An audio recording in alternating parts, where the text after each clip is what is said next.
नमस्कार दोस्तों। प्रस्तुत है मुंशी प्रेमचंद्र द्वारा लिखी कहानी गैरत की कटार।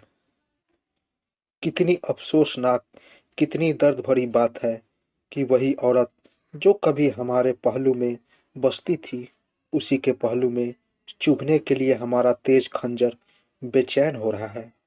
जिसकी आंखें हमारे लिए अमृत के छलकते हुए प्याले थी, वही आंखें हमारे दिल में आग और तूफान पैदा करे। रूप उसी वक्त तक राहत और खुशी देता है जब तक उसके भीतर एक रूहानी नेमत होती है, और तब तक उसके अंदर औरत की वफा की रूह हरकत कर रही हो, वरना वह एक तकलीफ देने वाली चीज है, जहर और बदबू से भरी हुई, इसी काबिल की वह हमारी निगाहों से दूर रहे और पंजे और नाखून का शिकार बने। एक जमाना था, वह था कि नईमा हैदर की आरजुओं की देवी थी। यह समझना मुश्किल था कि कौन तलबगार है और कौन उस तलब को पूरा करने वाला। एक तरफ पूरी पूरी दिलजोई थी, दूसरी तरफ पूरी पूरी रजा। तब तकदीर ने पासा पलटा। गुलो बुलबुल में सुबह की हवा की शरारतें शुरू हुई।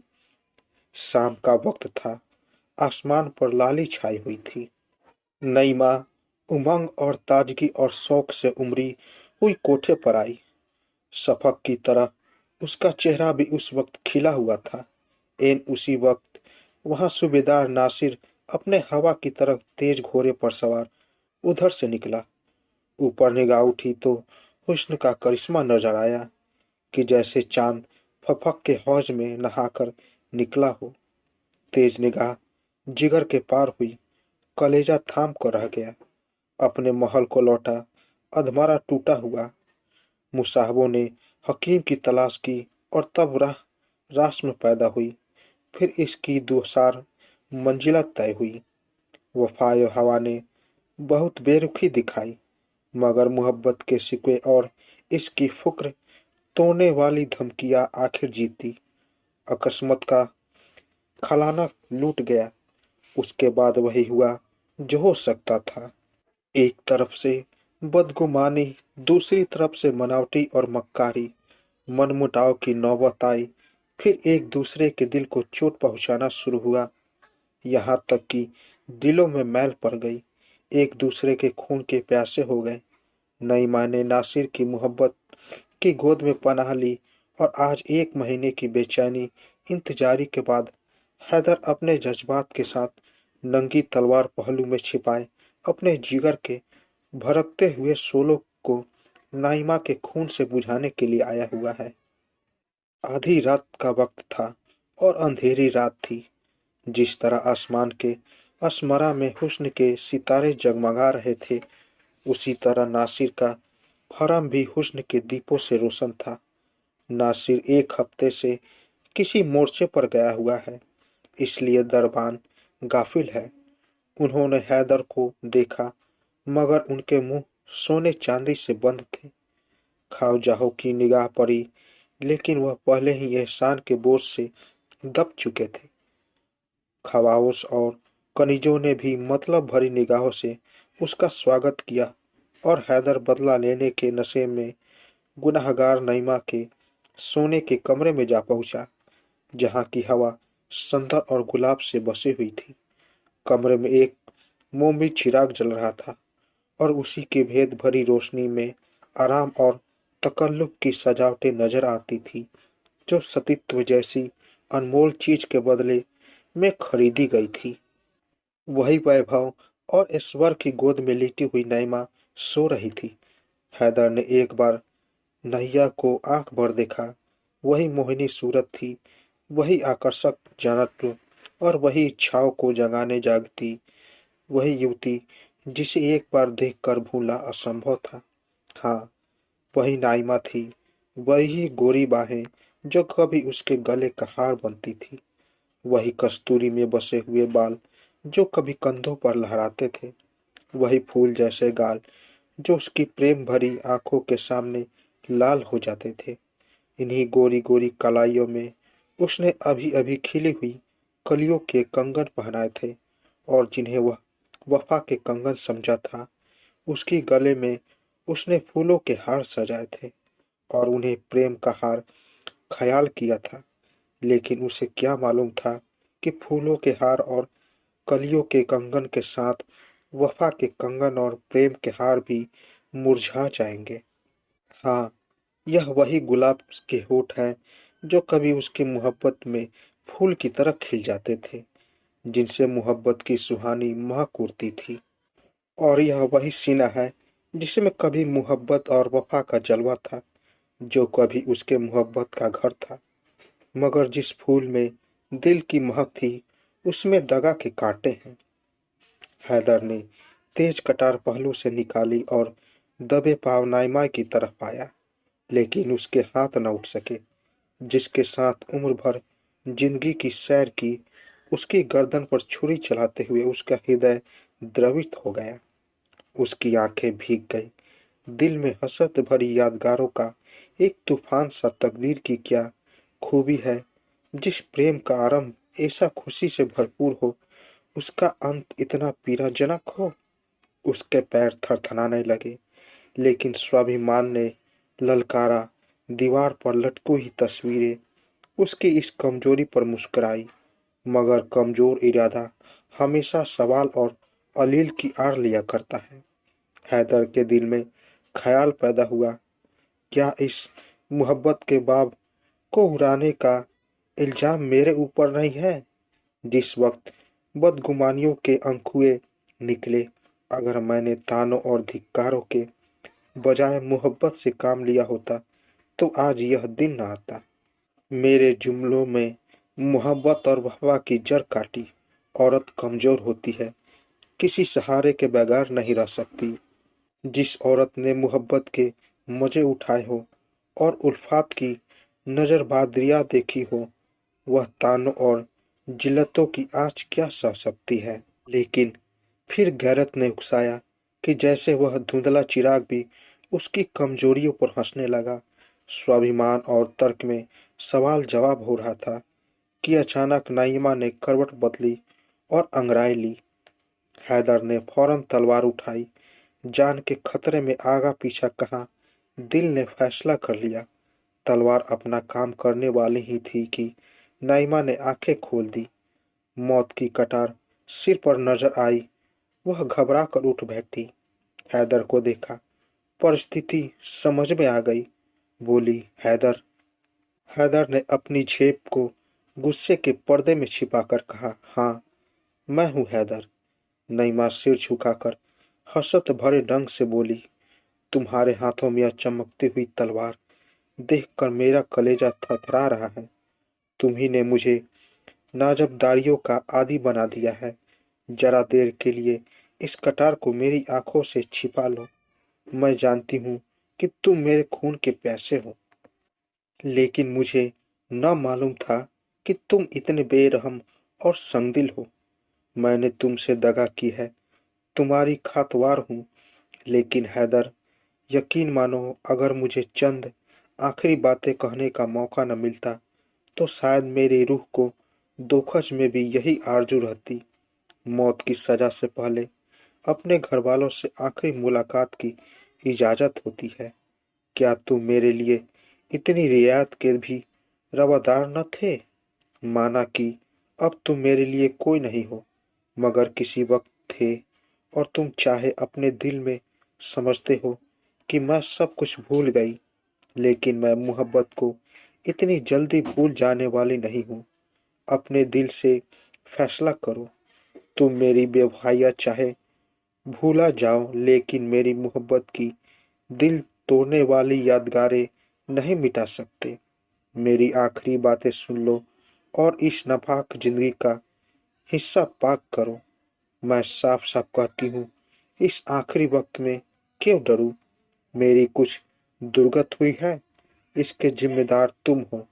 नाराज न होना अगर तुम्हारा ख्याल है कि मैं यहाँ फूलों की सेज पर सोती हूँ, तो वह गलत है। मैंने औरत की शर्म खोकर उसकी कद्र जानी है।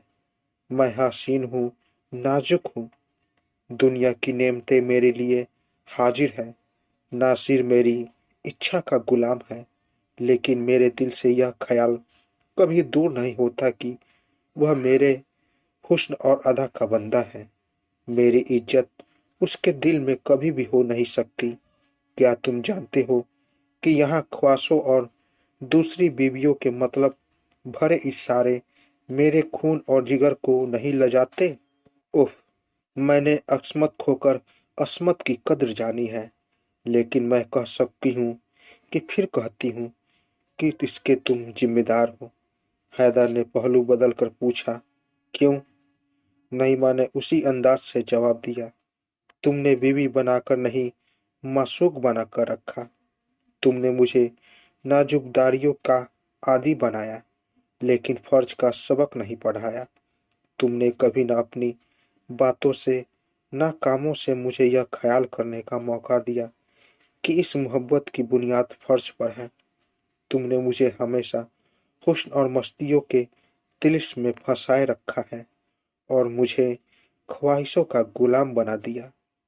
किसी किश्ती पर अगर फर्ज का मल्लाह न हो तो फिर उसे दरिया में डूब जाने के सिवा और कोई चारा नहीं।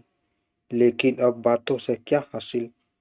अब तो तुम्हारी गैरत की कटार मेरे खून की प्यासी है और यह लो, मेरा सिर उसके सामने झुका हुआ है। हाँ, मेरी एक आखिरी तमन्ना है, अगर तुम्हारी इजाज़त पाऊँ तो कहूँ। यह कहते कहते नाइमा की आंखों में आंसुओं की बाढ़ आ गई और हैदर की गैरत उसके सामने ठहर न सकी। उदास स्वर में बोला, क्या कहती हो? नाइमा ने कहा, अच्छा, इजाज़त दी है तो इनकार न करना। मुझे एक बार फिर उन अच्छे दिनों की याद ताज़ा कर लेने दो, जब मौत की कटार नहीं, मोहब्बत के तीर जिगर को छेदा करते थे। एक बार फिर मुझे अपनी मोहब्बत की बाहों में ले लो। मेरी आखिरी विनती है, एक बार फिर अपने हाथों को मेरी गर्दन का हार बना दो। भूल जाओ कि मैंने तुम्हारे साथ दगा की है। भूल जाओ कि यह जिस्म गंदा और नापाक है। मुझे मोहब्बत से गले लगा लो और यह मुझे दे दो। तुम्हारे हाथों में यह अच्छी नहीं मालूम होती। तुम्हारे हाथ मेरे ऊपर न उठेंगे। देखो कि आज कमजोर औरत किस तरह गैरत की कटार को अपने जिगर में रख लेती है। यह कहकर नाइमा ने हैदर के कमजोर हाथों से वह चमकती हुई तलवार छीन ली और उसके सीने से लिपट गई। हैदर झिझका, लेकिन वह सिर्फ ऊपरी झिझक थी। अभिमान और प्रतिशोध भावना की दीवार टूट गई। दोनों आलिंगन पास में बंध गए और दोनों की आंखें उमड़ आई। नाइमा के चेहरे पर एक सुहानी प्राणदायी मुस्कुराहट दिखाई दी और मतवाली आंखों में खुशी की लाली झलकने लगी। बोली, आज कैसा मुबारक दिन है कि दिल की अब सारी आरजुएं पूरी होती हैं, लेकिन यह कमबख्त आरजुएं कभी पूरी होती नहीं। इस सीने से लिपटकर मोहब्बत की शराब के बगैर नहीं रहा जाता। तुमने मुझे कितनी बार प्रेम के प्याले हैं उस सुराही और उस प्याले की याद नहीं भूलती। आज एक बार फिर उल्फत की शराब के दौर चलने दो। मौत की शराब से पहले उल्फत की शराब पिला दो। एक बार फिर मेरे हाथों से प्याला ले लो। मेरी तरफ उन्हीं प्यार की निगाहों से देखकर जो कभी आंखों से न उतरती थी, पी जाओ। मरती हूँ तो खुशी से मरूं। नाइमा ने अगर सतीत्व खोकर सतीत्व का मूल जाना है, तो हैदर ने भी प्रेम खोकर प्रेम का मूल्य जाना था। उस पर इस समय एक मदहोशी छाई हुई थी। लज्जा और याचना और झुका हुआ सिर, यह गुस्से और प्रतिशोध के जानी दुश्मन है। और एक औरत के नाजुक हाथों में तो उसकी काट तेज तलवार को मात कर देती है। अंगूरी शराब के दौर चले और हैदर ने मस्त होकर प्याले पर प्याली खाली करने शुरू की। उसके जी में बार बार आता था कि नाइमा के पैरों पर सिर रख दूं और उस उजड़े हुए आशियानों को आबाद कर दूं। फिर मस्ती की कैफियत पैदा हुई और अपनी बातों पर और अपने कामों पर उसे अख्तियार न रहा। वह रोया, गिड़गिड़ाया, मिन्नतें की, यहाँ तक कि उन दगा के प्यालों में उसका सिर झुका दिया। हैदर कई घंटे तक बेसुध पड़ा रहा। वह चौंका तो रात बहुत कम बाकी रह गई थी। उसने उठना चाहा, लेकिन उसके हाथ पर रेशमी डोरियों से मजबूत बंधे हुए थे। उसने भौचक होकर इधर उधर देखा। नाइमा उसके सामने वही तेज कटार लिए खड़ी थी। उसके चेहरे पर कातिलों जैसी मुस्कुराहट की लाली थी। फर्जी मासूक के खूनीपन और खंजरबाजी के तराने वह बहुत बार गा चुका था, मगर इस वक्त उसे इस नजारे से शायराना उल्फत उठाने का जीवट न था। जान का खतरा नशे के लिए तुलसी से ज्यादा कातिल है। घबराकर बोला, नईमा। नईमा ने लज्जे में कहा, हाँ मैं हूँ नाइमा। हैदर गुस्से से बोला, क्या फिर दगा का वार किया? नाइमा ने जवाब दिया। अब वह मर्द जिसे खुदा ने बहादुरी और कुव्वत का हौसला दिया है दगा का वार करता है, तो उसे मुझसे यह सवाल करने का कोई हक नहीं। दगा और फरेब औरतें के हथियार है, क्योंकि औरत कमजोर होती है। लेकिन तुमको मालूम हो गया कि औरत के नाजुक हाथों में ये हथियार कैसी काट करते हैं। यह देखो, यह अवदबदार का सिर है जिसे तुम गैरत की कतार कहते हो। अब वह गैरत की कटार मेरे जिगर में नहीं, तुम्हारे जिगर में चुभेगी। हैदर, इंसान थोड़ा खोकर बहुत कुछ सीखता है।